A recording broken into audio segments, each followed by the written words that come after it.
Chào mừng cô bác, anh chị và các bạn quay trở lại với kênh Cooking with Hana Phùng. Tuần này, Hana xin mời cả nhà mình đổi khẩu vị với Hana. Mình sẽ cùng nấu món chè trôi nước theo kiểu truyền thống của người Hoa. Nếu cô bác, anh chị và các bạn thích, Hana xin mời vào bếp cùng làm với Hana nhé. Trước tiên, mình sẽ làm phần bột. Hana sử dụng 200g bột nếp, mình sẽ cho vào tô. Thêm vào 153ml nước cà rốt hoặc là nước thường cũng được. Mình sẽ khuấy đều, sau đó nhồi thành một khối.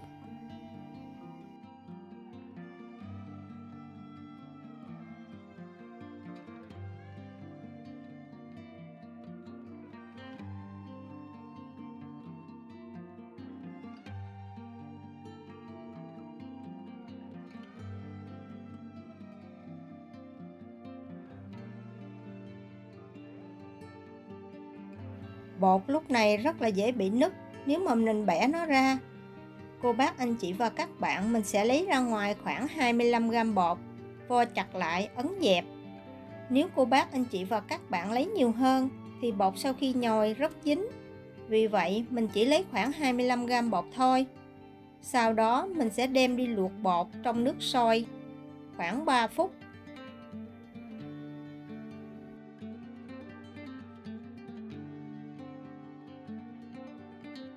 Bột sau khi luộc khoảng 3 phút thì mình sẽ vớt ra và chắc bỏ hết nước. Sau đó cho vào tô bột lúc nãy. Miếng bột lúc này rất là dẻo. Mình sẽ nhồi đều cho hỗn hợp bột thật là hòa quyện đến khi bột trở thành một khối dẻo và mịn. Với cách nhồi bột này, những viên chè sẽ mềm dẻo để tới ngày hôm sau mà vẫn không bị khô cứng.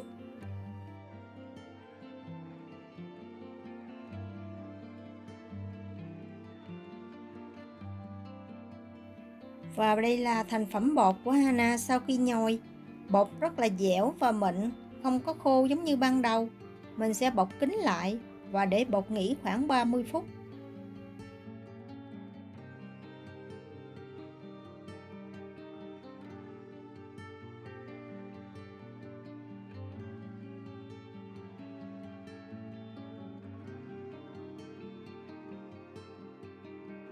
Trong khi chờ bột nghỉ, mình sẽ làm nhân. Phần nhân Hana sử dụng 150g đậu phộng rang. Mình giã nhỏ, thêm vào 30g đường cát nâu hoặc đường cát trắng. Mình sẽ trộn đều. Và 45g bơ đậu phộng. Mình sẽ trộn đều cho phần nhân này kết dính lại.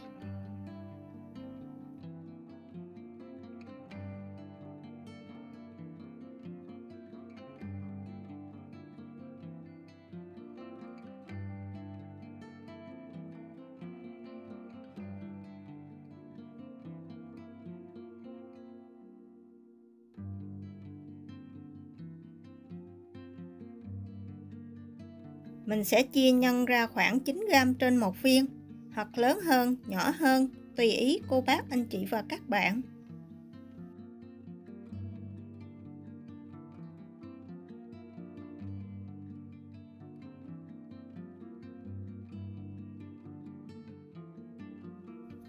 Để cho những viên bột không bị dính lại với nhau, Hana sử dụng một cái khay có lót bao ni lông. Mình sẽ để sang một bên, chút mình đặt những viên bột sau khi mình vo tròn. Phần bột thì Hana sẽ lấy ra khoảng 14g trên một viên. Mình vo tròn, sau đó tạo một lỗ hổng ở giữa giống như một cái chén.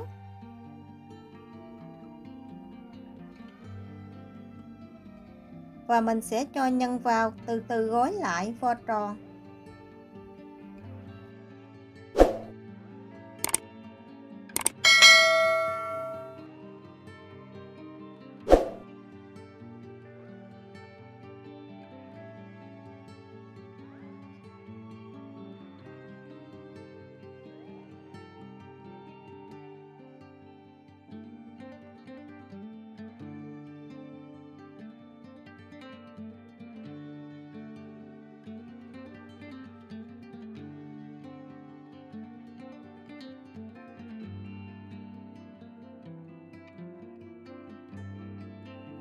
Bột sau khi mình vo viên xong, cô bác anh chị và các bạn mình nhớ che bột lại để tránh bị khô. Mình cứ tiếp tục làm như vậy cho tới hết.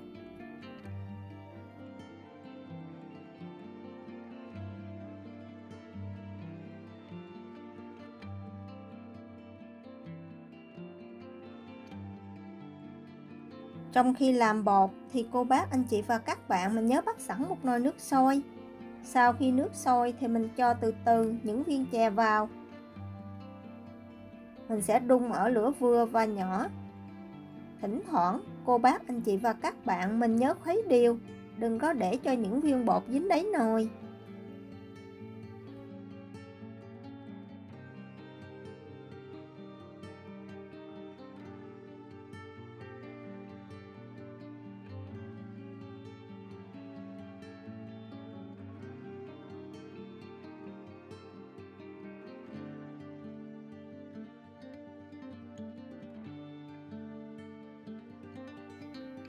Bột chín hoàn toàn là những viên bột nổi hẳn lên mặt nước. Sau đó mình sẽ tắt bếp và để qua một bên. Cuối cùng mình sẽ đi nấu phần nước dùng. Hana đun sôi 500ml nước.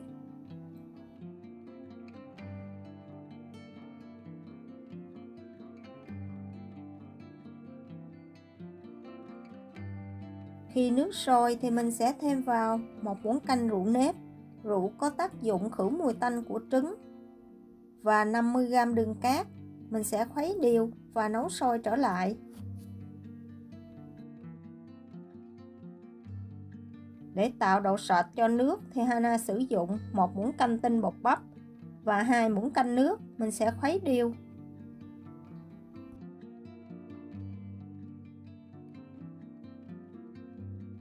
Mình sẽ cho từ từ phần hỗn hợp bột này vào, vừa cho vừa khuấy, và mình sẽ đun cho tới khi bột trong.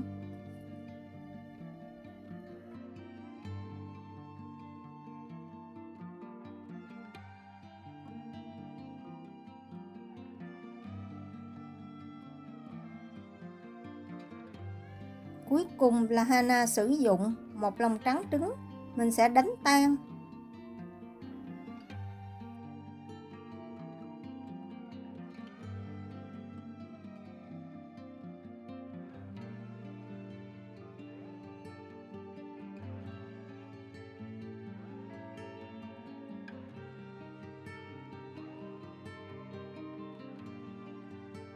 Để lòng trắng trứng kéo sợi đẹp hơn, Hana sử dụng một cái rây.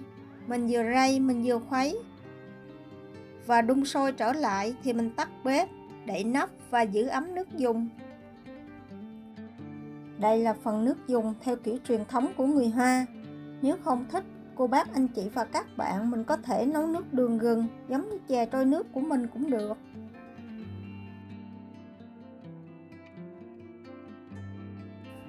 Để phục vụ món chè này thì mình sẽ cho khoảng 2 tới 3 viên chè vào chén, thêm nửa chén nước dùng nữa là mình đã có một món chè ton dụn theo kiểu truyền thống của người Hoa. Hana rất thích nấu ăn và rất thích tìm tòi những món ăn mới. Hy vọng những gì Hana chia sẻ giúp ích một phần nào thay đổi khẩu vị cho cô bác anh chị và các bạn. Nếu cô bác anh chị và các bạn thích, nhớ đăng ký ủng hộ kênh của Hana nhé. Hana cảm ơn nhiều. Hana kính chúc cô bác anh chị và các bạn nhiều sức khỏe, nhiều niềm vui và nhiều thành công trong cuộc sống. Hana xin chào tạm biệt và hẹn gặp lại lần sau.